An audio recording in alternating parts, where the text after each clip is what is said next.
في سبيل الله الذين يقاتلونكم ولا تعتدوا إن الله لا يحب المعتدين. د دین وړاندې د دې آیت نه وړاندې اصلاح العمل موضوع شولا چې دا کوم اعمالو غلطی پکې وانه دا غي اصلاح شولا اوس اعلان د قتال له او اعلان د جهاد فی سبیل الله له. دا کوم آیت چې کوم زموږ مخه تر 190 نمبر نو په دې ځکه یو څو مسلې دي په دې آیت کې دنه. یو پکې حکم د قتال له فقاتلو کې راغی، قاتلو کې حکم د قتال. دویم نمبر بیا د جنگ حکمت بیان دی، جنگ به د سره لپاره کېږي نو فی سبیل الله کې د هغه حکمت بیان شو چې جهاد به صرف د الله په لار کې کېږي، کله الله په لار کې نو هغه ته جهاد نه ویل کېږي. بیا لکه رسول الله صلی الله علیه وسلم نه یو کس تاسو کو د الله نبی رجل یقاتل شجاعتا، یو سړی دی هغه د بهادری د لپاره جنگيږي، ورجل یقاتل حمیه، سړی د خپل غیرت د لپاره جنگيږي، او بل سړی دی هغه یقاتل فی سبیل الله د الله په لار کې جنگيږي. فایون فی سبیل الله، کوم د الله په لار کې دی؟ رسول الله صلی الله علیه وسلم ته فرمایل چې من قاتل لتكون کلمۃ الله هی العلیا فهو فی سبیل الله. او دا امام بخاری رحمه الله بابم تړلې دی، څوک چې د دې خبرې د پاره جنگيږي چې د الله کلمه دی او چته شي د الله نظام دی غالب شي په دنیا کې، بس دغه جهاد د الله په لار کې دی، دا مجاهد فی سبیل الله دی. دین علاوه چې څوک څه قسم جنگونه کوي دا جهاد فی سبیل الله نه. او دریم نمبر پکې په دې آیت کې اهل القتال بیانې چې جنگ به چا سره کیږي نو الذين يقاتلونكم کې بیان شي چې اهل قتال څوک دي چې تاسو سره جنگ کوي. معلومه ده شو چې جنگ به د هغه چا سره کیږي چې هغه د مسلمان سره زیاته کوي، د مسلمان سره جنگ کوي. د دې وجنه اسلامی تاریخ کا تاسو ګورئ، په اسلامی تاریخ کې چیرته هم اقدامی جهاد نه دی شوی چې نبی علیہ الصلوۃ والسلام په چا باندې په پټه باندې ورغلی او هغه له چیلنج د جنگ ورکړی او جنگ یې وسره کړی نه. اول باغوی مسلمانانو د نقصان رسولې، مسلمانانو باندې ظلم کړی، هغه به حمله کړی، نو نبی علیہ الصلوۃ والسلام به بیا خپل دفاع کړی. نو الذين يقاتلونكم کې دا شو چې جنگ دوه قسمه ده، یو ته ویل کېږي اقدامی جهاد، بل ته دفاعي جهاد. اقدامی دار څوک حمله بچا باندې وکي او دفاعي د خپل دفاع جنگ دی. نو اسلام کې ټول د خپل دفاع جنگ شوی دی الذين يقاتلونكم. او سلورم نمبر پکې دار چې ولا تعتدوا، احکام د حج دی، د احکام د جهاد پکې دي چې احکام د جهاد لري چې ګور زیاته به تاسو نه کوي. نو په جهاد کې او په قتال کې هم زیاته ګناه ده. دا سلور مسلې په دې آیت مبارک کې بیان شولې. اوس راځو د قتال چې کم مراحل دي په اسلام کې، اسلام کې جهاد او قتال څنګه شوی دی، یو مسله به دا بیان. او دویم نمبر مسله دا چې د جهاد حکم او د جهاد اجازت کله راغلی دی. نو اول خو آیت کې موږ سره مسلې بیان کړلې چې حکم د قتال بیان شو، او بیا حکمت د قتال بیان شو، اهل القتال بیان شو، آداب هم بیان شو چې زیاته بنه کوي. اوس دا معنا چې د جهاد حکم کله ملاو شوی دی. نو یو تاسو دې آیت ته وګورئ، سورۃ البقره آیت نمبر 190 چې وقاتلوا فی سبیل الله الذين يقاتلونكم، تاسو جنگ د الله په لار کې د هغه خلکو سره وکړئ چې هغه تاسو جنگيږي. دې آیت نه معلومه ده شو چې د جهاد لومبه حکم د سورۃ البقره آیت نمبر 190 دی. او دا نبی صلی الله علیه وسلم چې کله د مکې نه لاړ مدینه منورې ته، نو مدینه کې 38 میاشتې بعد د جهاد حکم راغلی دی. 38 میاشتو پورې جنگ نه دی شوی. بیا 38 میاشتې بعد د بدر غزا وشوله. علماء په دې کې سبازي فواید چې نبی علیہ الصلوۃ والسلام ته الله د جهاد حکم نه ورکو په مکه معظمه کې. ولی یو حکمت پاغه کې دا، او یو حکمت چې د عربو معاشره دا دسه معاشره وا چې دا جذباتي و جذباتي. نو جذباتي معاشره و په یو شپېلی باندې او په یو आवाज باندې به جنگ ګرمېدو. یو आवाज به شنو ټول خلک براوتل، لرګي مرګي او توري موري وراوللې او جنگ وکاو. خو په دې کې داسې نظم پکې نه و، داسې تنظیم پکې نه و چې کله و په سخت راغله څومره ګڼ بچ راغلي دومره ګڼ به تختېدل. بیا نو خپل میدان به پرېښودو. د دې وجه نبی علیہ الصلوۃ والسلام دا ول جهاد حکم نه کېدو، د دې لپاره چې اصلاح د مجاهدین وشي، تربیت د مجاهدین وشي، اول ټریننګ ضروری دی. د دې لپاره چې د جهاد په آداب باندې سره پوه شي، د جهاد شرایط سره وپیژني، د جهاد لپاره چې کوم اصول پکار دي هغه وپیژني. د دې لپاره نبی علیہ الصلوۃ والسلام تعالی حکم ولنو کړي. نیو دا وجه ده. او دویم نمبر وجه دا ده چې نبی علیہ الصلوۃ والسلام سره داسې فوج نو، داسې دسته سره نه و چې داسې منظم فورسي او هغوی جنگ وکي. نو مکه کې خدا سي په حساب باندې اوسو کسانو، د سونو په تعداد کې اوسو کسانو د نبی علیہ الصلوۃ والسلام سره.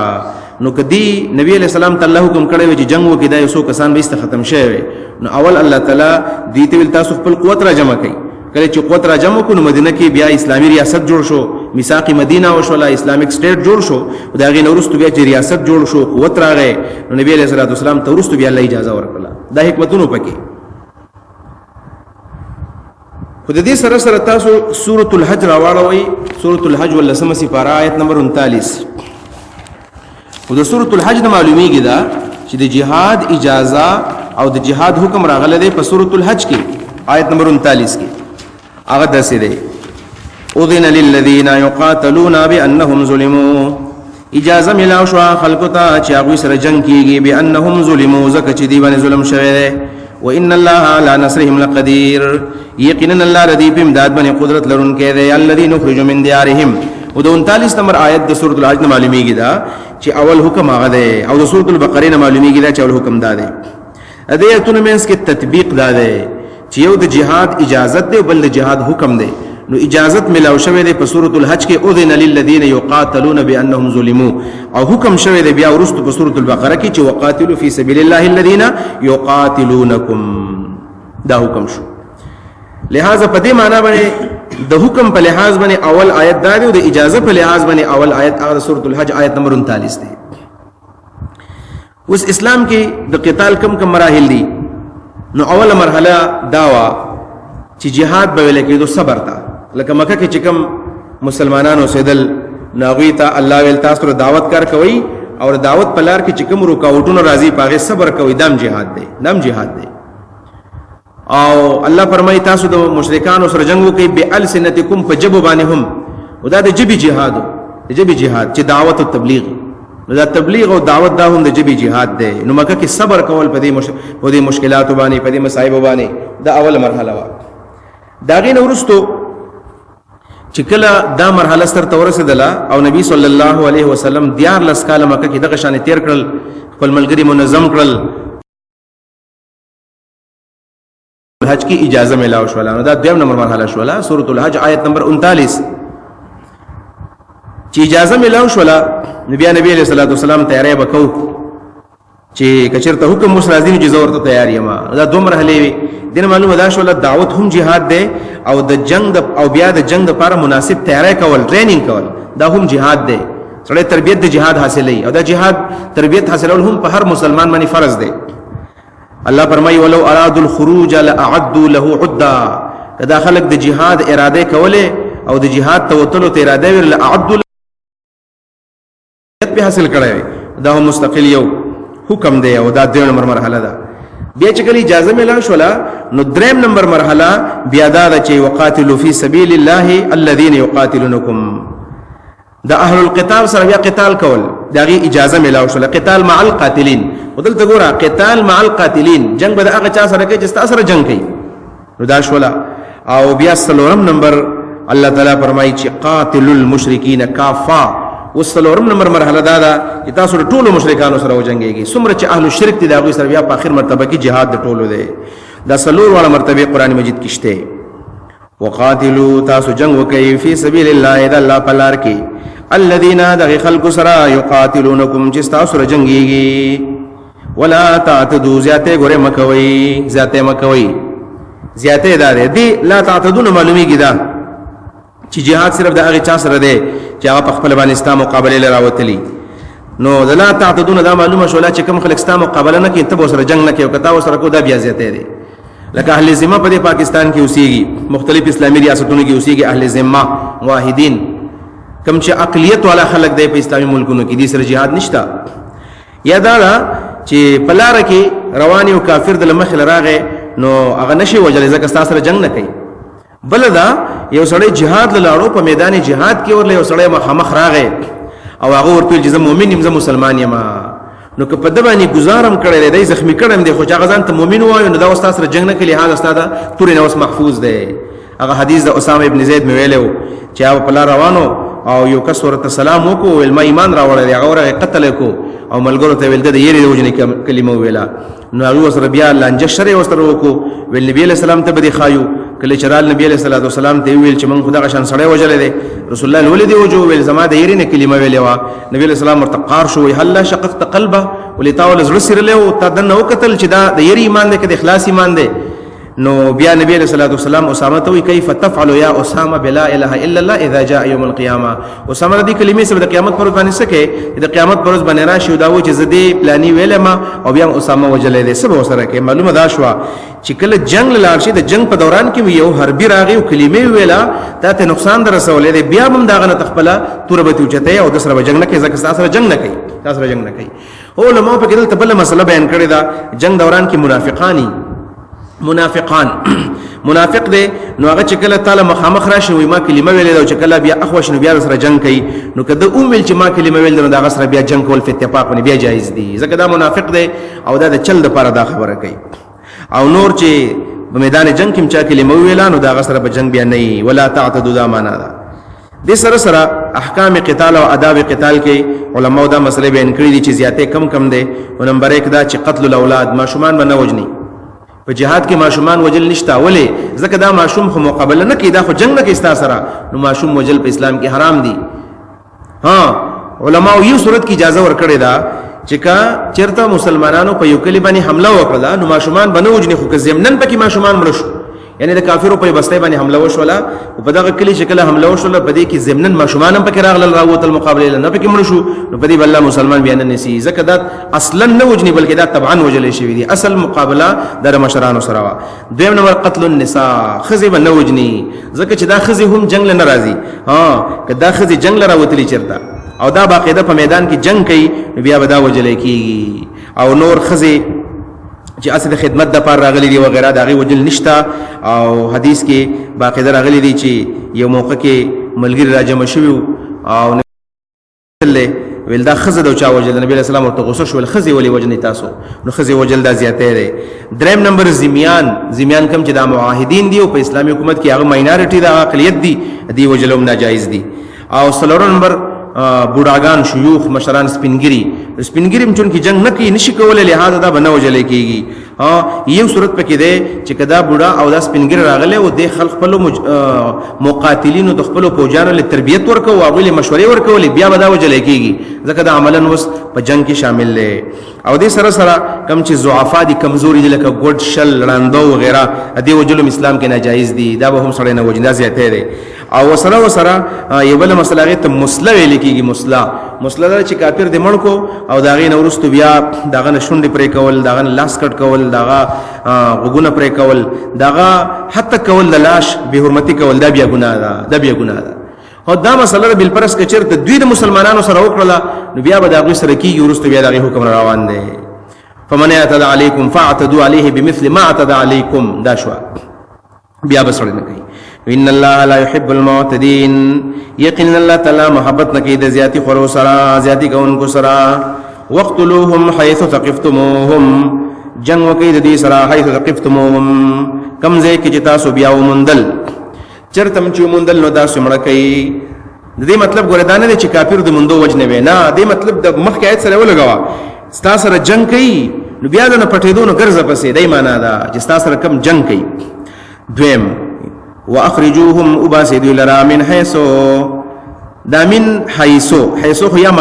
مکانیه دی معنا من حيث لا اغزين اباسي اخرجوكم چې تاسو را استلی مطلب د مکه نه اباسي یو قتل قریش راغه وقتلوهم او دیم بیا سره اخراج داغي وجد داغي وستل او یا حيث تمنګ وایو تعلیلیه دا علت واخرجوهم اباسد لرا من حيث اخرجوكم زکه چې تاسو یې استلیه علت دا چې تاسو یې استلیه نو من حيث اخرجوکم دا معنا شو من حيث اخرجوکم په دیو جبانه چې تاسو دې را استلیه والفتنه اشد من القتل او فتنه او شرک ډیر سخت ګناه ده قتلنا والفتنه او فتنه د فتنه څه معنا ده او د فتنو معنا یو معنا دا والفتنه شرک ول په حرم کې دن شرکای اشد دا ډیر لوی ګناه ده من القتل د قتلنا لکه دا سړی و چې دا کافر زوج نه منو دا خو ګناه ده جواب دا دی چې نه ګناه ځکه نه دا هغه چې کوم ګناه کوي او په حرم کې شرک دا لوی ګناه ده یو نو فتنه دا معنا شته نمبر دا چې د فتنې نه مراد د الله د لار نه بندول دي چې دا قتل هم دی خو بل طرف ته دي مسلمانان د الله د لار نه بندوي نو الفتنه اشد من القتل دا معنا ده دریم نمبر د فتنې معنا دا قتل کول قتل ظلم کول والفتنه اشد من القتل او ظلم ډیر لوی ګناه ده قتل نه چې دا کم ظلم کوي او ظلم سکه مسلمانان د خپل دین نه اړي په پیسو باندې په لالچونو باندې وغیرہ وغیرہ او دا مسلمانان فتنو ترا کوي یعنی چې مسلمان له پیسې ورکی هغه ته وسوسه واچي نو هغه به فتنو ترا شرک ته براشي شرک ځان له فتنه ده والفتنه اشد من القتل او فتنه او شرک او ظلم کول مسلمان فتنه ترا ول دا ډېر لوی ګناه ده قتلنا ولا تقاتلوهم عند المسجد الحرام یا دا معنا وکا چې دلته موږ د مشرک د قتل سره واغستا دلته یو معنا دام شوی دا چې مسلمان دا کافران را لګي مسلمانان وجني نو مسلمانان دی راولګي او د سوق ملکی کافران دی ملکی ولی ځکه ک کافر وجل چاته ګناه کار کوي نو مسلمان چاغي وجني خدای معنا شولا نو بیا موږ د فای جهاد تی راوته ولا تقاتلوهم عند المسجد الحرام دا بل ادب دی چې په جمعات کې او په مسجد حرام کې به تاسو جنگ نه کوئ مسجد حرام کې بسړی بدن لالی قصاص بنالی هو کچرته وي مخ شول نو الله بیا وسره جنگ کول شي دفاع کا په حرم کې کول شي ولا تقاتلوهم عند المسجد الحرام جنگ مکوي د دوی سره د بیت الله په بیت الله شریف کې د بیت الله شریف په خوا کې په حرم کې مسجد حرام نه مراد سره حرم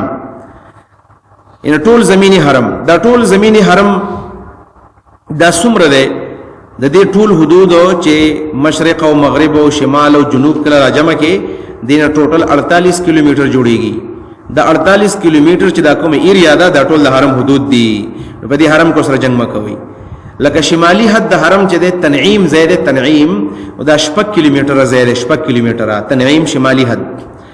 دویم نمبر بیا کوم چې جنوبي حد د ازوات ورته ویل کیږي دا 12 کیلومتر ده 12 کیلومتر ازوات جنوبي حد د شمال ته 6 کیلومتر 12 کیلومتر د حرم د توسیع او بیا کوم چې مشرقي حد د جهرانه دا نو جهرانه ته بیا 15 کیلومتر کې دا 15 کیلومتر کې 16 او کوم چې بیا مشرقي حد دا مشرقي حد ده او دا بل چې وس مغربي حد ده نو دا وادي نخله ورته ویل کیږي یا شمال مشرقي طرفو وادي نخله دا 14 کیلومتر ده 14 نو 14 او 16 او 12 او شپږ دا ټول 48 کیلومتر دا حدود د حرم دي نو الله ولا تقاتلوهم عند المسجد الحرام مجنګي دوی سره د مسجد حرام په خوا کې او حتا یقاتلوکم حتا چې دی جنگو کې تاسو رفیه پدې کې فین قاتلوکم کدی تاسو جنگو کو نو فقتلوهم تاسو مسر بیا جنگو کوي په حرم کې په حرم کې کولې شي وسره کذالک جزاء الکافرین نغشان سزا د کفارو دا فین انتهوا کدی منشول تسلیم شول یہ جنگ پرې خو دو